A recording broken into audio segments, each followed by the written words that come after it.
Very often the work happens out of ignorance and out of a frustration at my own ignorance.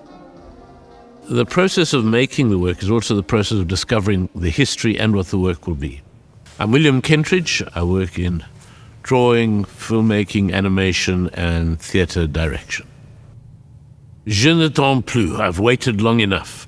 I always wait for the work to tell me what the title means. And I'm still waiting for the exhibition to tell me what je n'attends plus means. But I think it's to some extent, okay, here's the work. It's got to stand on its own and be judged on its own. On the day I was born, God was sick and could only pick at his food.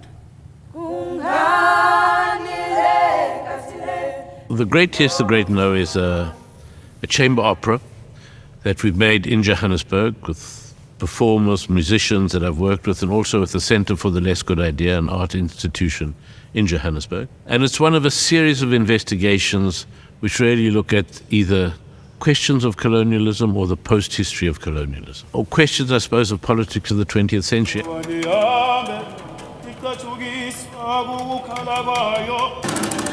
There's a luxury when you have an exhibition and there's a theatre project that goes with it somewhere.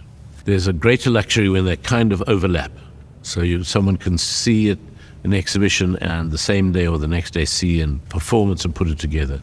But this, to have them right physically next to each other, that's like first prize. That has never happened before in this way. There's a way of thinking in the materials. Here, I describe it as thinking in cardboard.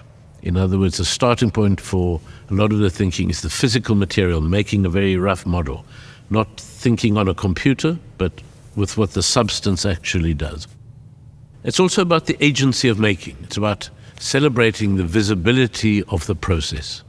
It's the opposite of ars celare artis, of art hiding the art behind it. The belief is that when you see how the magic is made, it doesn't stop the magic being magic, it just changes it in a different way.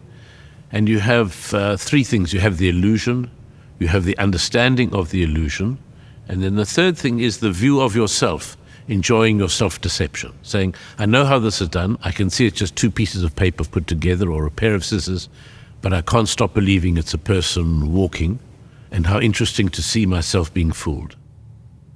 It's very good if people say, oh, I could have made that, I see how this is made, that's not so hard. It's a little bit of cardboard and you make a model of a theatre, a bit of cardboard and you can make this Russian museum. So I think that's the handmade quality of the exhibition.